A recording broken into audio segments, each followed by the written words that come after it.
You're listening to the Hayek Program podcast. This podcast includes audio from lectures, interviews, and discussions from scholars and visitors of the F.A. Hayek Program for Advanced Study in Philosophy, Politics, and Economics at the Mercatus Center at George Mason University. To learn more about the Hayek Program, visit hayek.mercatus.org. To learn about graduate student fellowship opportunities with the Mercatus Center at George Mason University for students at Mason as well as at universities across the globe, please visit students.mercatus.org. All right, so here we are. It's Friday, October 16th, 2020. I have a great opportunity to have a conversation with my good friend Steve Horwitz, an actual fellow graduate student, Steve Horwitz, about the George Mason Economics Department, the Mercatus Center, at that time what was known as the Center for Study of Market Processes, in which Steve and I were very much embedded in it, in particular our beloved professor, Don Lavoie, and the impact that he has had on us going forward. So thanks for joining me, Steve. Absolutely my pleasure. So, as you know, Mercatus is celebrating its 40th anniversary at George Mason University this year.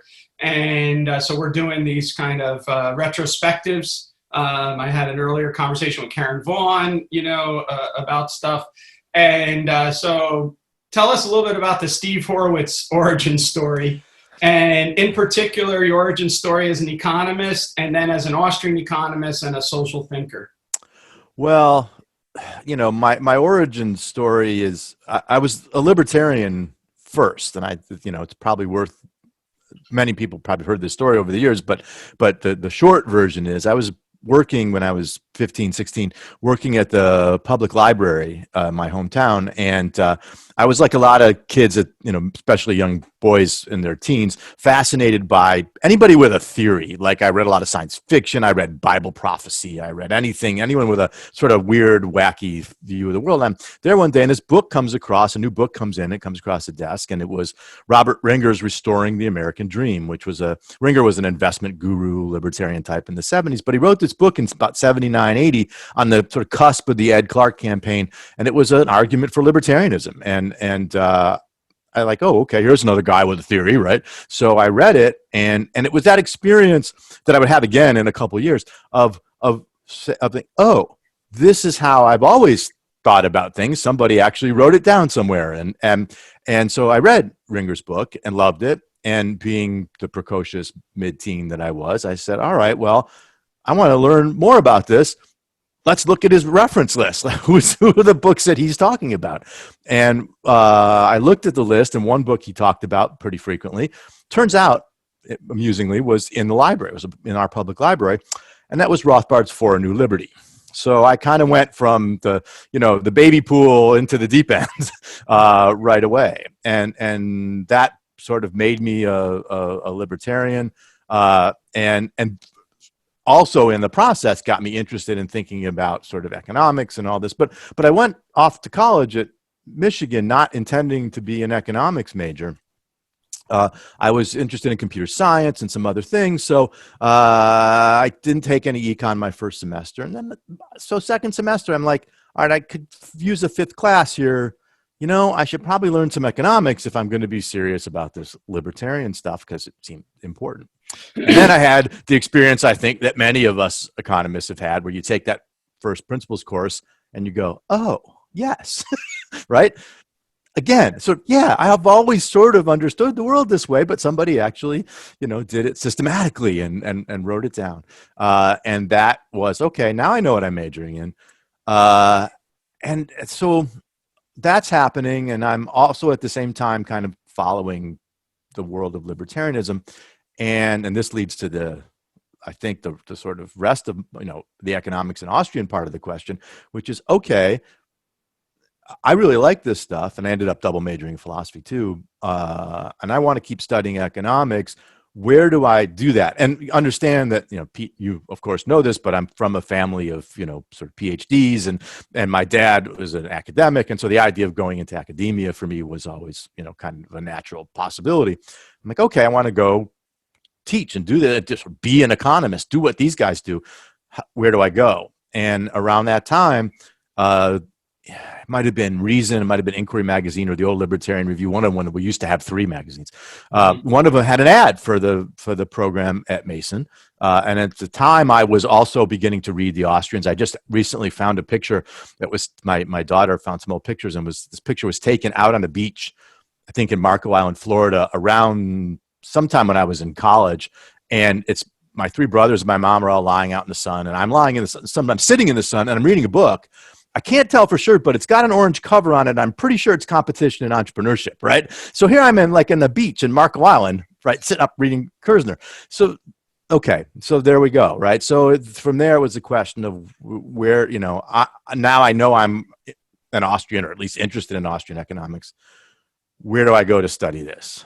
And then the more sort of question of, all right, there were really only 2 options at the time, which were Mason and NYU. I also applied to Yale. I honestly can't remember if I got accepted or not. It's not probably, I honestly can't remember. I won't say, but certainly I got accepted at NYU, and there were some, Mason was more generous with the financial support than NYU was. But this is the interesting story that's sort of relevant to this. Is also that summer after my junior year of college, I went to a Cato summer seminar out at Dartmouth in New Hampshire, when Cato used to really do these things for students. And among the speakers there were Don Lavoie and Israel Kerzner. And I went, you know me, right? I went up to each of them and basically said, I'm thinking about Mason versus NYU. What are my advantages, disadvantages, right? And got, I thought, pretty honest answers from both of them. And so I had like a little, sheet with the pluses and minuses, and right, again, shocking. I know that I did this, right? If I had Excel back then, it would have been a spreadsheet. But it was clear, and well, 2 things were clear. It was clear on sort of objective grounds that I was going to get a better deal at Mason. I thought the idea of being a bigger fish in a smaller pond was a better place to be too. But Don was part of that, right? And Don, okay, I want to work with this guy, right? You knew you wanted to work with him. One little side story to this is 1984, and I remember Don in one of his lectures was doing like macro stuff, and he said, well, he was talking about sort of banking and Rothbard and all this, and he said, well, of course, there's this whole new sort of version of this that's looking at the idea of free banking. There's a brand new book coming out sometime this summer from a young colleague of mine, young professor named Larry White, called Free Banking in Britain. That and I'm like, I'm writing this stuff down, right? Like, okay, I gotta go read this. So again, it was there was sort of destiny, and that summer seminar was kind of destiny, and then informative and formative. Informative and formative, yeah, right. That's right. And well, you know the next bit of the story, which is so I applied to Mason, and I came out to visit, and the powers that be at the center at Mercatus, stuck me with you and Dave and Deb Walker for lunch, thinking it was a good thing. It probably, for me, it was. I don't know about you guys, but for me, it was. I've heard a few stories about what the reaction to me was after the fact, but that's different. And it was great. It was like, okay. And it was interesting when taking my own kids now, a few years back through college visits and realizing how important that peer effect is, and sort of looking at saying to them at the time, as you meet other students today, ask yourself, do I want to spend 4 years with these students? Do I want to study with these people? And for me, meeting you guys and your excitement about what was happening there, and energy was like, okay, yeah, this is the thing to do. It's funny, when you think about those visits in my life, how fortuitous many of my different, visits for college were, because, when I went to Grove City, which was a transfer from another college, I had an interaction with my coach at the other college in the morning that really pissed me off. And I came back and we didn't have a car because freshmen didn't have cars, but I knew an upperclassman that had a car.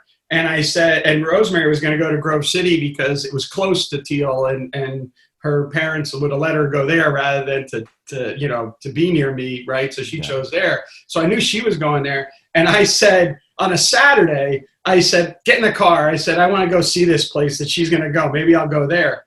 And I went up there, and the college is very weird. And the head of admissions was actually walking, and I was dressed like the two of us are dressed now, and kids at Grove City don't dress that way. No. So I think he thought we were like rioters or something. And he said, how can I help you, young man? And I said, well, I'm just here to see the place. And, at that time I was who I was. So I was like, I'm a basketball player and blah, blah, blah. And he goes, I just came from Coach Barr's office. And then he marches me up to Coach Barr's office, and Coach Barr knew me. And so he said, okay, hold on. We got to sign this form to the NCAA. And I talked to Coach Barr and Coach Lyle. Next thing I know, I was in Grove City. Right. And it was no plan at all. When I went to GMU, I had just come back from visiting a law school. And Rosemary and I were both like, I'm not going to go to law school. Like, there's this ad from IHS that talks about this graduate school in economics. It's either NYU or GMU or Auburn, right? It's going to be one of those places I'm going to go. And we just got in a car and drove to Fairfax. And, when we walked onto campus, it looked like I was going onto a scene from One Flew Over the Cuckoo's Nest. I was going into institutional lengths. I get to the center, and Sharon Gable, who was the person before Colleen Moretta, was there. And she goes two things. She first introduces me to Don because I'm like all excited, Google for Cocoa Puffs over Don because I've read it. And Karen Vaughn, who I also had read. But Karen, if you remember, didn't talk to graduate students at that time, right? She was very formal. Let's put it that way. She was very formal. And so I sit there and I see them, and Don and her had just come back from something, and Karen sort of looks at me, and I'm trying to say, I'm so excited. And I must have read Rothbard. I must have said something about Rothbard. Right. I'm so excited. So she walked out of the room. And Don says, you want to go to lunch? And so I went to lunch with Don. It was just, and it was amazing. But I did want to ask you a question. Enough story time for me. Right. But here's an interesting thing that you observed, which is one of the first books you read was For a New Liberty. Yeah. One of the first books of my, that really formed my imagination about what I want to do was For a New Liberty as a teenager, right? Reading that book and changing the way you think about things. And what do you think the difference is when people come to Rothbard, let's say the earlier generation that might have come to Rothbard through Man, Economy, and State, or later generations that might have come to him through the Ethics of Liberty, versus the sweet spot time where we came. Yeah, that's right. Which is For a New Liberty, which is also Rothbard. It is most sort of left libertarianism. Yeah, that's right. No, I think that. So if you came to Rothbard through Man, Economy, and State, right? Certainly you were going to think of Rothbard as primarily an economist. Yeah. And he was at the time. And it's not, again, I'm thinking my history here, it's really not till the late 60s and early 70s. It's Vietnam. It's all these other things where he really becomes involved in the politics of the day in ways, right? He wasn't really in the early, America's Great Depression is there. All that stuff that he's being, an economist, right? And I think when he makes the shift in the late 60s, early 70s, and I think you're exactly right. It was a kind of sweet spot, and it was a sweet spot where he was at his most left libertarian, his most cosmopolitan, his whatever word you want to use for it. It's the vision of For a New Liberty that I think is so powerful, and I think it's also, it's been a long time since I've read it, and I probably should. It would be great to go back and read it now. It begins with the abolitionists, right? Right. Yeah, I know. Yeah. So it was like, okay, if you were a young person with sort of broadly liberal, what we now call progressive sort of sensibilities, right? But open to this, you go, yes, and especially if you were already like me, sort of thought you were a libertarian, this is what libertarianism was. And I do think it's true that in 1973, and when I read it in 1979, 1980, that is what libertarianism was. I mean, I tell this story. I went to the state of Michigan Libertarian Party convention in 1980, right? And I won't name the person because it's actually someone who's pretty well known these days, but between sessions slipped out and smoked pot with very well-known libertarian. I mean, that's what the LP was, right? In 1980, and yay. Yay. So if you want to do this sort of bit of history, I think two things, guys. Sadly, it was Reagan and Reaganism that ended that period of libertarianism, because Reagan made it possible to be more of a conservative, and what we now call conservatarians is the word I'm thinking of here, right? Right. And Reagan made it okay to do that. And that's not a knock on Reagan, who I think is, there are plenty of problems with Reagan, but in many ways, but it changed the tone of the intellectual debate, and suddenly the Adam Smith tie wearers and everybody else, right, were running the show, and libertarianism became stuck to the right. And so then you begin to read things like Ethics of and that Rothbard's own drift since then has been to the right. I think it's fascinating that you mentioned the Ringer book and the context of the Ed Clark campaign. Oh, because I think a lot of young people, it's very hard for them. First of all, they didn't experience the collapse of communism. They didn't experience the stagflation of the 70s. So their whole life history that they are growing up in is the global financial crisis. Yeah, that's right. And 9/11 happens after they're born, and many of the kids that we're teaching in college. Yep. But like at our time, I was just thinking about this actually, is that we forget, because Jimmy Carter has been such a humanitarian post his presidency, we forget how bad things were happening under his presidency it's captured in movies. Like if you watch the movie Miracle, they show the general malaise in America at the time. Yeah. And that recession was that, we had that double dip recession too. Unemployment. And I started college with a 10% unemployment rate. Right. And I remember, the whole thing. And so again, I remember, I voted in at first time. It's the only time first time I ever voted was in the 1980 presidential election, and I voted for Ed Clark. Yep. And my father called me to want to know who I voted for. And I said Ed Clark. And there was silence. And, and my father said, "Why is all voted for Daffy Duck? What the hell are you doing?" And he hung up the phone on me, but that made me want to study these ideas more. And anyway, but I registered for the draft, and there was a kid at the post office who had himself chained to the mailbox and wearing a Ramones t-shirt. I remember looking at that and thinking man. And so there was all these issues about like the possibility of war, because remember the Iranian hostage crisis. And the invasion of Grenada. That was the big Grenada, right? That was the big one when I was like, what? So there's issues about war. Rothbard has the anti-war. There's issues about the sort of, the inability to have labor markets be open because we're not going to get jobs. Yeah. People are going into a cash economy rather than, a black market economy rather than the official economy because of all this marginal rates of taxation, all those things like that. And Rothbard has all of that. Right. So what's fascinating in that book is how he weaves a kind of vision of, and in fact, it's even a vision of the founders, but it addresses the original sin, right? Because it's just like in Lavoie's National Economic Planning. It's not that the founders or Jeffersonian vision is wrong; it's that it's incompletely applied. Yep. And so you get the whole connection to Frederick Douglass, even Lysander Spooner. Again, I was reading. I was writing something. I shared it with you earlier this year, and so I was rereading what is the 4th of July? What is 4th of July to the slave? Right? Yeah. And who his citation is in there? It's Lysander Spooner. Yeah. That's who he turns to at the end of this. And this is the way that. And so you think about that. Rothbard ties that all in. We have all that, and so you have this idea. And so when we show up in 1985, 1984 for me at GMU, and you have Don, who's also sort of like trying to restate these ideas. Yep. It's that Rothbardian vision rather than where Rothbard was at that time. That's right. the other part, sorry, from you, is the Ed Clark for President campaign headquarters in Michigan were almost walkable from my house. It was like right around the corner from my house, which was kind of just weird as well. I was too young to vote. I was 16, right? So I couldn't have voted for him.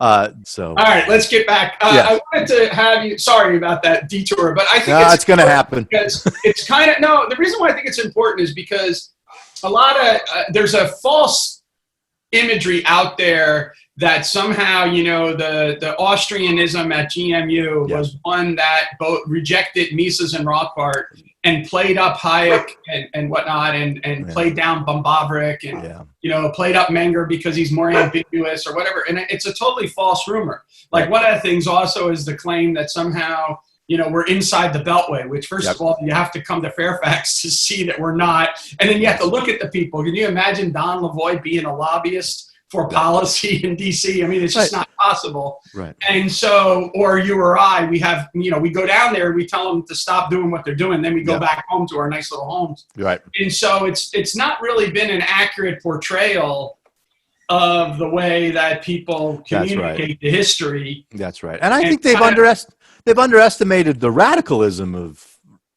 of folks too, right? There's a sense in which if you're a Hayekian, you must be a Hayekian of the road to serfdom policy or even the end of constitutional liberty, right? You're automatically sort of more of an old liberal as opposed to a radical libertarian.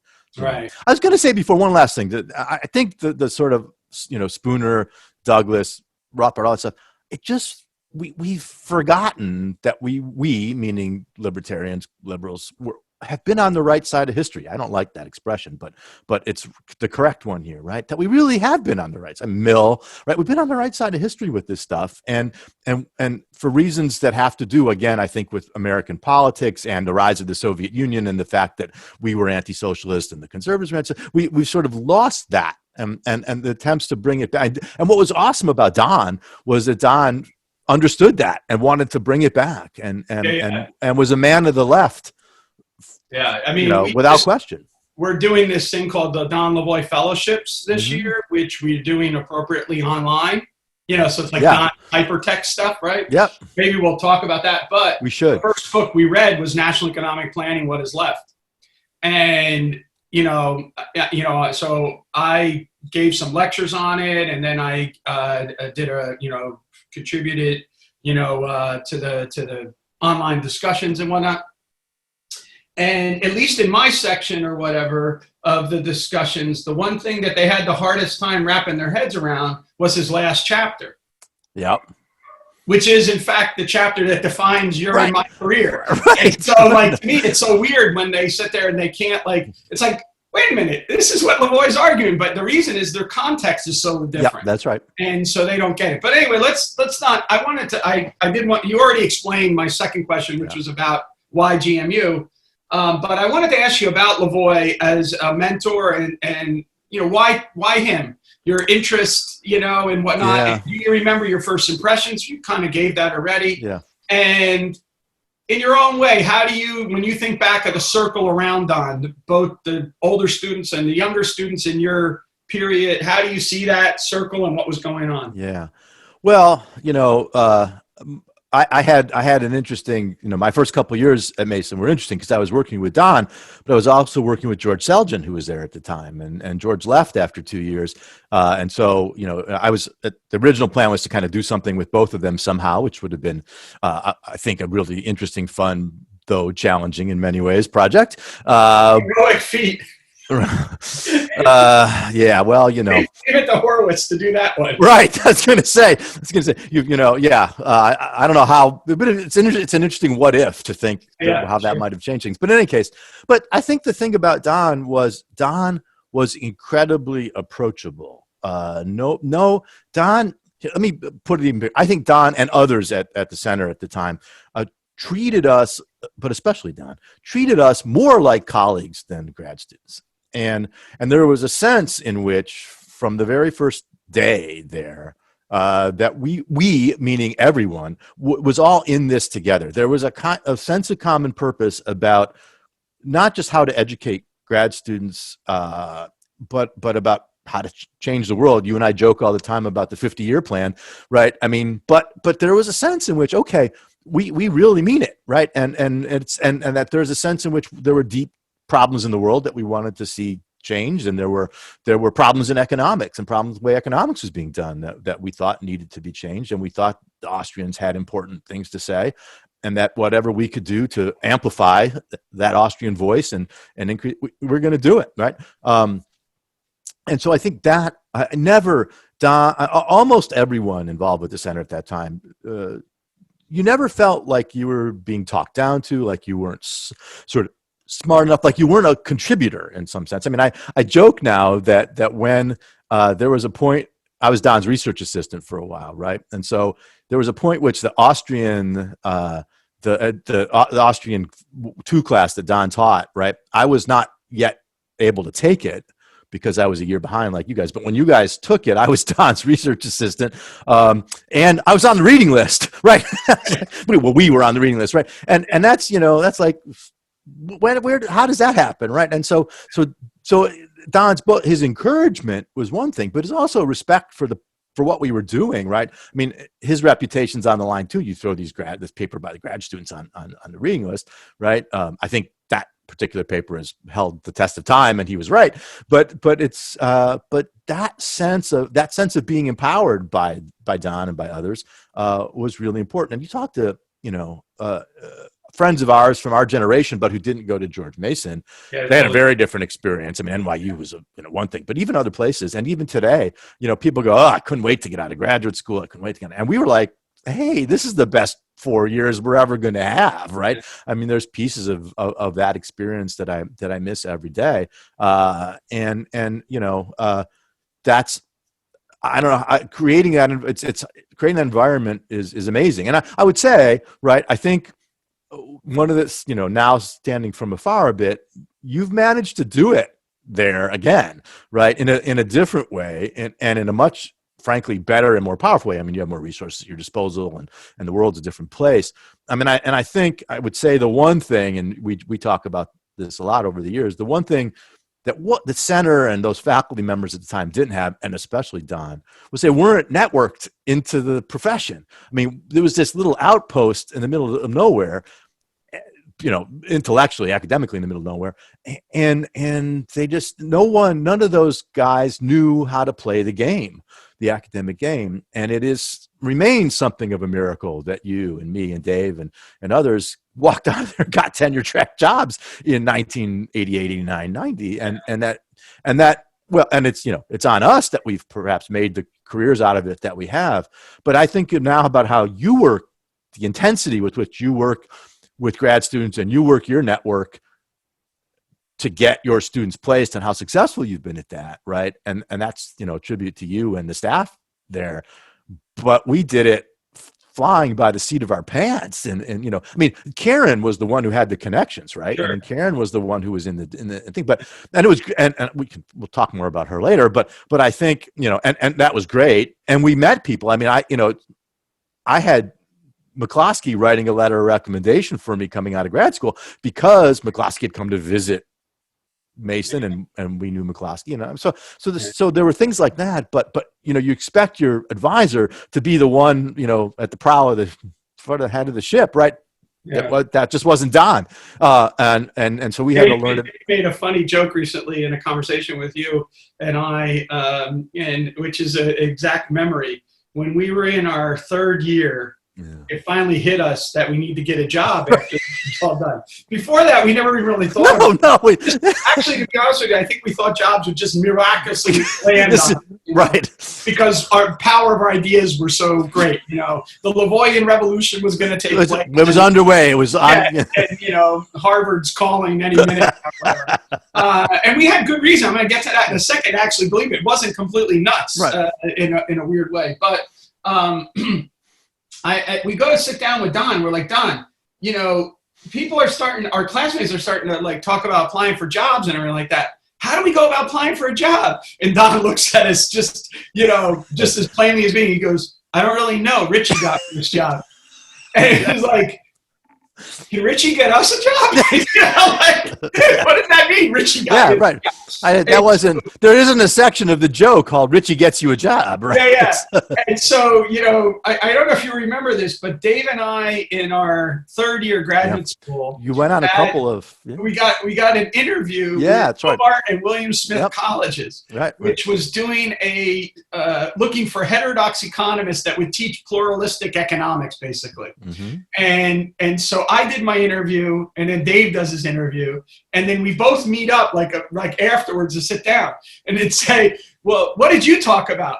Oh, I talked about how the Bombaverick-Hilferdink debate can be taken forward to today, to the Hayek-Habermas debate. And Dave says, funny, that's what I said too. And it's like, oh, well, neither one of us got that. Right. Yeah, you were thinking they're going to have to flip a coin, but really that wasn't what was going to happen. So anyway, that was, it was a kind of a very unusual time. Communism is starting to fray. Remember, Don was involved with the Solidarity, getting the sort of translations of Friedman and Hayek and whatnot over into, and Mises into Polish. Mm-hmm. And so that was smuggled in as Samizdat periodicals and stuff. And all of that was going on. And Don writes these 2 books. And they were very, very well received professionally, right? Yes. So we really thought that, Well, right. And as you've often pointed out, Larry White's book that I mentioned earlier and Don's book, Cambridge University Press. Right. This wasn't, it wasn't Van Nostrand, right? Without, may it rest in peace. But also wasn't today, Amazon self-published, right? This was Cambridge, and at the time, not, this was a big deal. I meant to mention earlier, just as a side point, you don't know this yet, but I'm going to be teaching an online seminar for Francisco Marroquin in January, 8-week thing for Francisco Marroquin. As an adjunct faculty member, I get my own UFM email address on the economics of Don Lavoie. We're going to read both books. Oh, awesome. Yeah, we're going to read both books, and so that's going to be a lot of fun. Congratulations. That's fantastic. Yeah, and so is it something that we did reprints recently, so I had to go back and reread them. And I teach the comparative course, so I use sections from Lavoie all the time. Right.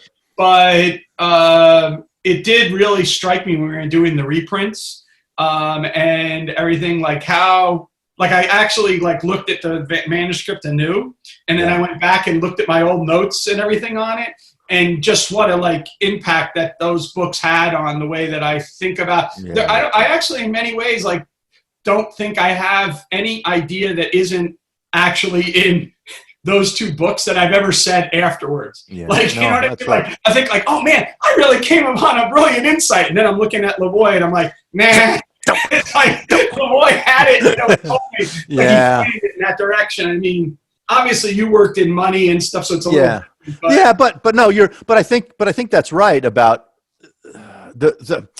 here's what I'd say, right? I mean, the big vision, right? The big picture of how markets work and how we think about them, to me, that the knowledge problem chapter in National Economic Planning, what's left, and the mass communication stuff and all that, and social learning and all that, I reread it because I did an online reading group on NEP a while back and had a chance to read it. And I'm like, yeah, right. I mean, it's all there. And we've fleshed it out. Many of us have fleshed it out in all kinds of ways. But and I should note, by the way, the knowledge problem. People use that phrase all the time. That's Don's phrase. That's not Hayek's phrase. It's Don's phrase. Damn it! Right? Yeah. And it's also not Kerzner's phrase. Kerzner adopted it. Think about that. Right. Oh, I know. But I know. No. That you bring that up because I've thought over the years that that I thought I was coming up with unique formulation by focusing on contextual nature of knowledge. Nope, that's in the that's right. It's there. Epistemic institutionalism. Yeah, nope, it's there. And here's the big one: is that recently I've been the whole Arrow formulation is messed up. Is the comparison between politics and markets? Because in Arrow's theorem, he sees them as damning to both processes.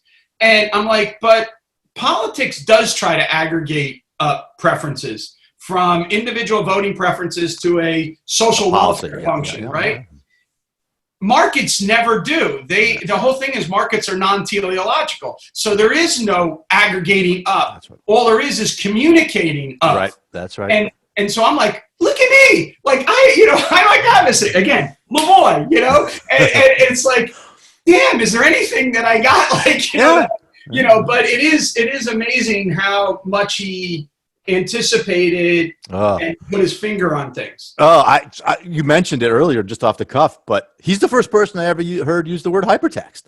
I mean, what Don was doing pedagogically with all that stuff in the even when we were there, but certainly by the early mid 90s, he was way ahead of his time with that stuff, and he glimpsed it. He saw what was going to happen. And this might go where we're going to go later, but I'm going to say it now. If I could, I would love for Don to be here with us for many, many reasons. It struck me, by the way, that he would have turned 70 this year, which is, Don at 70 it's hard. I'm thinking about what Don at 70 would have been like, but the obvious thing if I could bring back, what would Don have to say about where we are politically right now and Trump and all? I mean, it would have been, I say to young student libertarians, you need to read Don to understand, just to think about how you want to differentiate yourself from all these other things. I was busting up, Steve, when you said the 50-year plan. Yeah. I put a note down. I say, well, didn't anticipate 2016. No. That's just sent it in a derail. Yeah. No, that's no. like 50, we could survive 9/11. We could survive the global financial crisis. Right. But boom, No. I'm like, what the hell just happened? Yeah. No. And now, frankly, 2020, right? I mean, not Trump, the pandemic stuff. We can talk about that later. But but it's But the other thing is, I think. Well, I think, Steve, I make a distinction there, and maybe we can talk about this. But I think the pandemic is liberalism tested. Yes. Whereas the issues with Trump and the current things about racism, nationalism, odious doctrines, that's liberalism challenged. Or distorted. I call it challenge because it's not liberalism. Right. And so it's a challenge of an alternative system. Yes. Yeah, that's a good distinction. The pandemic tests us. says we got a massive global public good. Right. How that's do you right. handle it in a way that's consistent with the rule of law and liberal institutions? That's right. So I think that's anyway. Let's get. So I want to capture back again, Mason. It's hard for us to do it because we see these things seamlessly because our experience was so formative for the way we thought about everything. But one of the big things that happened, you mentioned it earlier, is about choosing Mason over like a more established program like NYU or whatnot. In my own case, I was choosing between NYU and Auburn and also Rutgers and staying back in New Jersey or whatever. And choosing Mason. And when I chose Mason, the neighbor to my in-laws lived in Arlington. He moved to Arlington. And he went to the old George Mason Law School. And he told my in-laws, because I was picking up Rosemary and we were moving, right, away from home. And he told me, he goes, that's a really weird choice. It's like kind of going to Montclair State to get a PhD. I don't understand why they would move, to Montclair State to get a PhD when he could get a PhD at Rutgers. Like, why is he doing it? So here I am, we're packing boxes or whatever. My father-in-law's like, what the hell are you doing? And I'm like, I'm going there because the professors there are really great. And, it's all great. And so then in 1986, one of the things that happened in my world was I found out that Buchanan won the Nobel Prize at 6 a.m. in the morning because my mother called me. My college at 4:30. And she said, your professor just won the Nobel Prize. And I'm like, yes, he did. He did. So, if we had Facebook and Twitter back then, right? My Facebook post that morning would have simply been #windfall profit. Yes. Right? Because there was going to Mason when we did was a risk, and I think it shows, just as you said, it shows our dedication to the ideas and the people and to the experience, because it was a third-rate program, right? And brand new. Right, brand new. Brand new. Okay, yeah. I mean, perceived to be a third-rate program, right? Yeah, and my dad, my dad and I had a couple conversations for obvious reasons about this. And I said, look, same as you. I said, this is what I want to do. These are the people I want to work with. These are students I want to be with. By the way, keep in mind, Don Lavoie is an assistant professor. Yeah, I know. And my family is not academic like you, but I have one other academic in my family. It's my aunt, who we're very close with. And she was a dean at the University of Connecticut. Okay. And so my father's telling her, Peter's going to go off to graduate school. And she's like, oh, well, he's getting a PhD. Who's he studying with? And she comes back to my dad and she says, he's an assistant professor. Assistant professors may not even be there, when he's there. Does Peter know what he's getting into? Yeah. And I will say for my aunt, the good news is I did have a conversation with her. And I said, look, Aunt Lal, I said, it could be law school or it could be graduate school. And she says, well, what do you want to do? I said, well, I think I want to be a scholar. And she says, well, you don't want to go to law school. Law school, that's right. She says, because law school is only going to train you to be a lawyer. Yeah. She says, you could become a legal philosopher, but you only have to go to Harvard or someplace like that. You can't do it if you go to, like the schools I was looking at. Yeah, right. So anyway, but go back and talk about Buchanan. Yeah. You were in his classes. Yeah. So, I don't remember how I found out. Right. Nobody called me at 6 o'clock in the morning. No one knocked on my door at 2:15 either, by the way. That's the best thing I've seen. Yeah, it's awesome. Anyway, so I pretty sure my memory is coming into the office that morning and someone telling me, remember, kids, there was no email, there was no web, right? Someone had to call you or you walked into the office and you found out. Cell phones. Right. No cell phones. So, and I remember him, the press and everything. I remember being over at the Public Choice Center and him dealing with the press and Professor Buchanan, how you're going to spend your money. Well, I think that's going to spontaneously emerge, right? Which was great. And of course, I got interviewed by the press, by USA Today. The kids, there was USA Today back then. And I was quoted, right?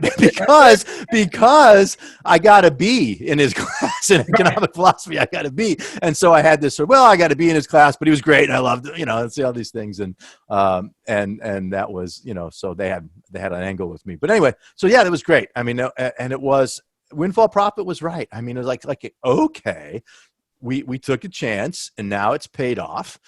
Suddenly George Mason has an identity.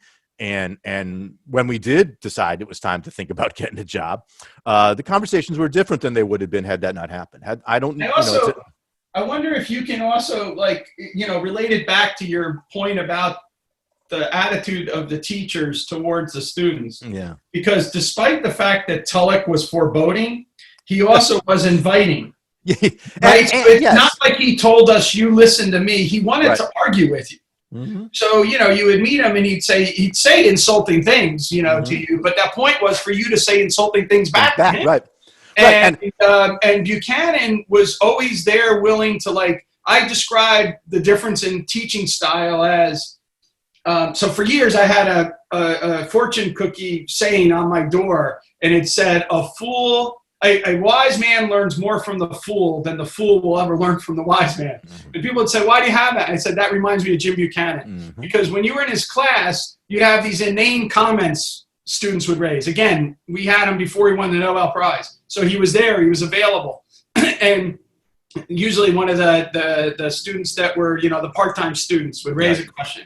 And Buchanan would try to turn it into a question that was really valuable for the whole class to benefit from. Yep. Whereas Tulloch tried to cut you to you could ask a genius question and he would test it by this. But in both cases, they were inviting you to be part of an ongoing conversation in their own ways. And Buchanan, what I didn't realize that he was doing until later also was he was using us as sounding boards for his own work. Right. We did all that stuff with the deer and beaver model, right, in that class.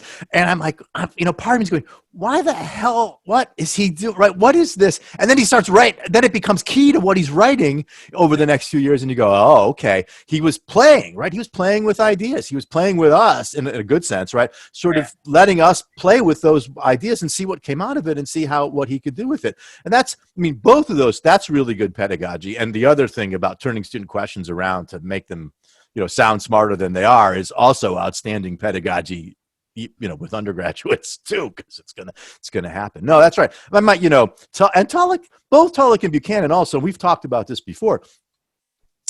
They had this sort of the relationship with Austrian economics was love-hate isn't right, but it was, not 2 feet in. That's what it was, 1 foot in.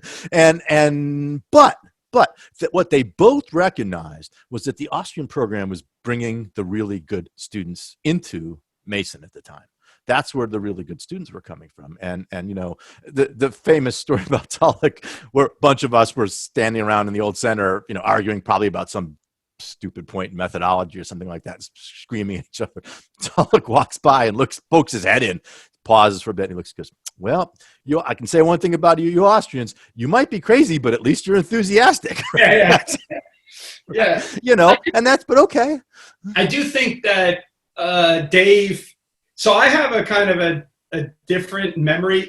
Like siblings all have a relationship with their parents, but there's a commonality, but all of them are different as well. So sometimes when I hear my sister or brother talk about being raised in our household, I'm like, what household were you raised in? Right.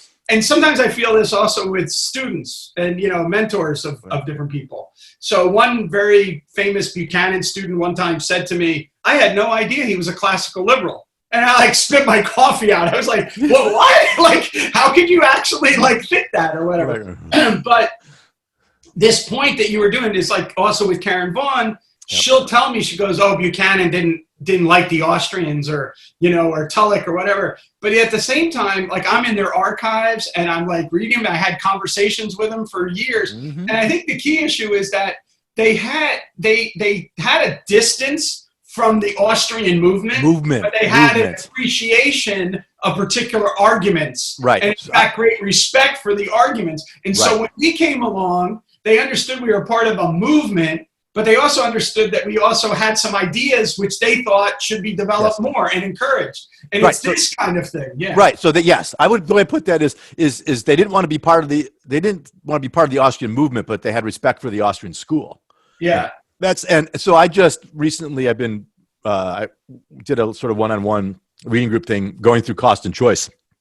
And that's, that we've always said, and it's true, it's his most Austrian book, but it's in a couple of interesting ways, that we all pay attention to the Cost and Choice chapter, but the one before, chapter 2 in that book, where he walks through the history, it's Mises, right? It's Mises. And Mises, not only Mises was right, is the lesson from there, right?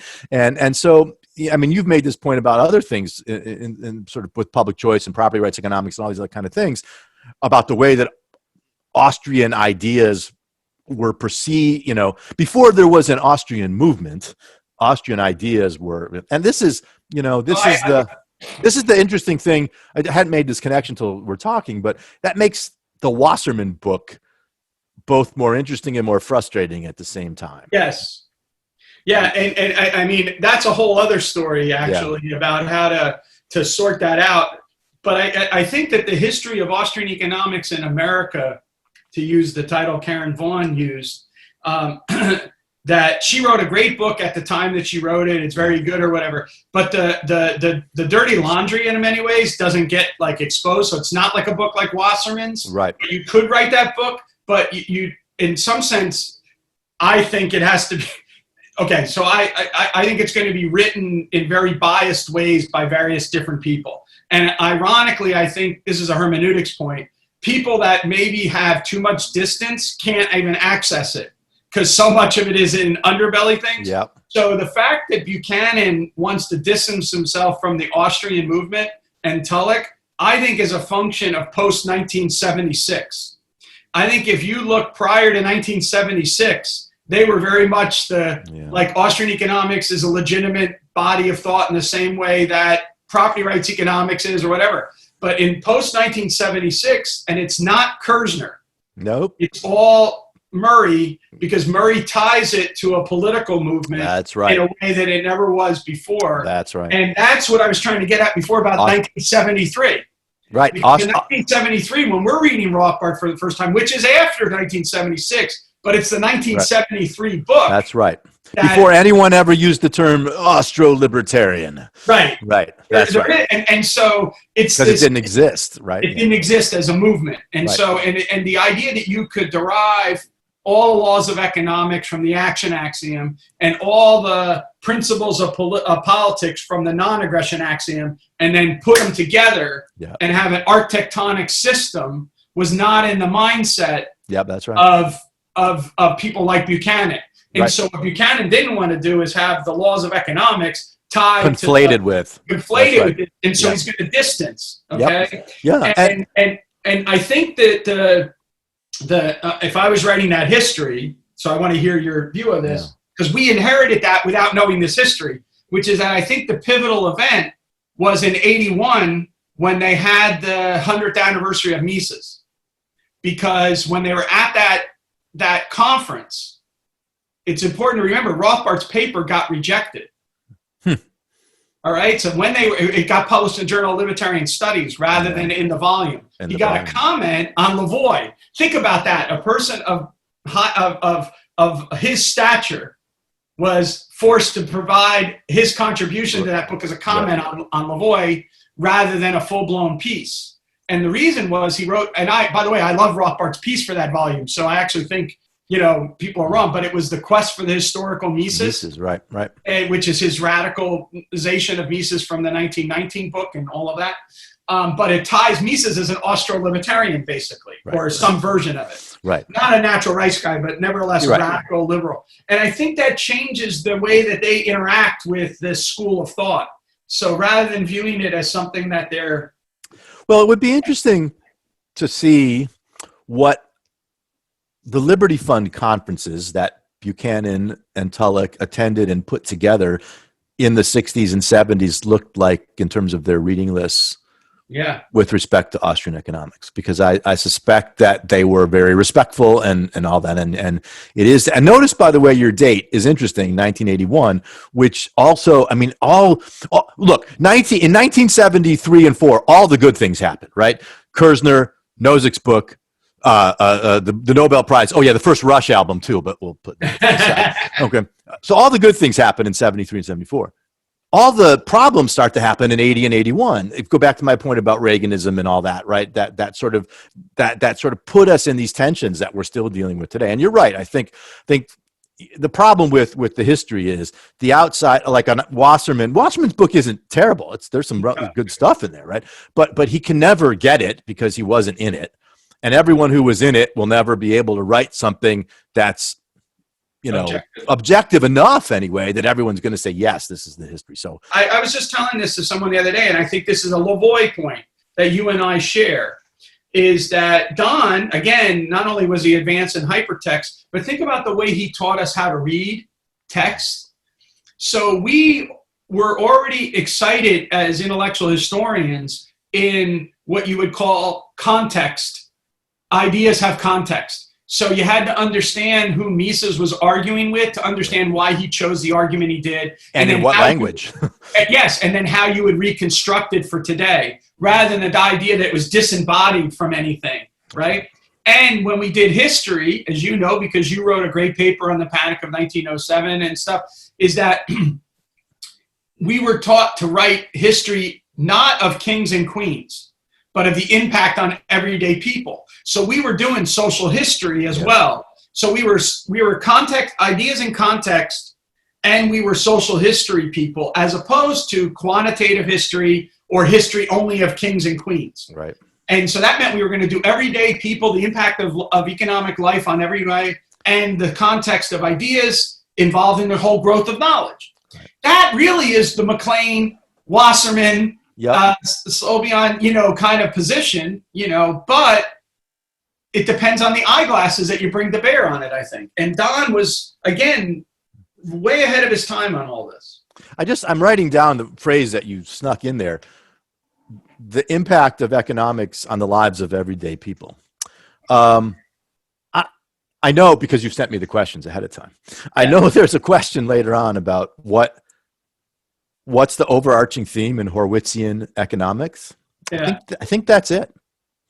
I think that's it. I think, that's your report card. That's all that's. Right, and it's right, and it's the Julian Simon award stuff, right? I mean, that phrase is pretty good capture of maybe what ties together all the family stuff, right? I mean, all of that stuff kind of why does understanding economics and why does understanding economic history matter for the lives of everyday people? That is, that's the economics of everyday people would not be a bad essay collection title, would it?